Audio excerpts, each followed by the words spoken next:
kecha hayotim action bo'ldi. Rollarda men, erim va begona erkak bola. Sizlarga aytib beraman. Kecha ishga borishim kerak edi. Keyin Serjonga aytdim, "Qo'yma, o'zim ketaman, men poyezdga yetib qo'y" dedim. Mani Serjon yetib qo'ydi. Qarasak, poyezd yurmayapti, avtobus qo'yilgan ekan, keyingi qo'shni shahargacha. Keyin avtobus kutdik. Men va bitta erkak bola o'tirgan ekan, mendan yoshi kichkinaroq.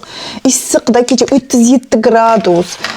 Qarayman, bechora 1 soatdan beri o'tiribman dedi menga. Keyin avtobus keldi. Avtobus shunday tuyulaligidan bizani olib ketmadi. Eshikni ochmadi ham aytaman. "Och" deyman, 1 soatdan o'tiramiz deyman. Bizani olib ketdingman. Orqa eshikni ochdi, orqa eshikka odamlar siqilgan, qimirlamaydi ular ham. Korоче ketdik. Seriyaga telefon qildim. Dedim, "Meni begona shahargacha yetib qo'y" dedim. "Yoki bo'lmasa meni ko'lingga yetib qo'yasan. Yetib qo'yishingga to'g'ri keladi" deb. Korоче Serjon meni ko'lingga yetib qo'yman deb yo'lga chiqqan ekan. Ammo esa qaradim unga, bechora issiqqa o'tiribdi. Avtobus unisi keladimi yo'qmi? Yana bu ish keladimi? Ishqib qayersan yetib qo'yaylik, keyingi shaharga tursam, "Ha, bajonidil" dedi.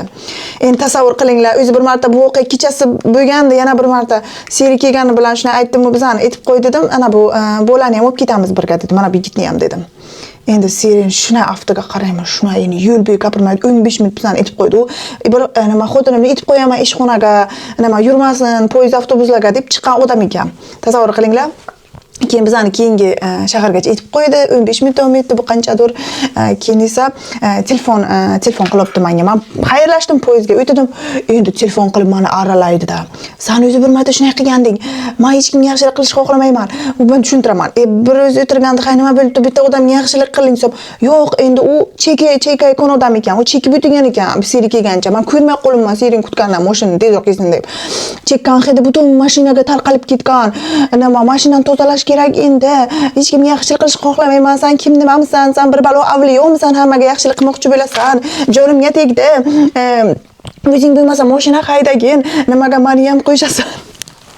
Endi shunaqa jahli chiqqan, tasavvur qilmaysizlar. Men erim kamdan kam jahli chiqadi, lekin bu safar shunaqa jahli chiqqan, shunaqa meni yedi, dahshat yedi. "Sen bitta gapingga ham ishonmayman, menga va'da berganding, boshqa hech kimni olib ketmay, meni ayniqsa erkaklarni mashinaga mindirasan, senga farqi yo'q, meni uylamaysan" deb voy qilib aytaman. "Hay, odam yaxshilik qilish kerak, bechora issiqqa o'tganda, hay nima qilay, rahmim keldi, ko'nglim bo'sh" deyman. "Seni ko'ngling bo'sh emas. Sen hammaga nimadirlar qilishing kerak.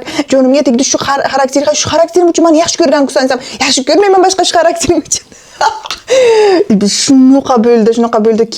Keyin uni davomi ham bu. Hay mayli deb xayrlashdik. Keyin men ishimga ketdim. Ishxonamdan chiqqan paytim qarasam avtobus poyezdlar yurmas ekan. Like bosib, videoni podдержка qilinglar, aytib beraman davomini.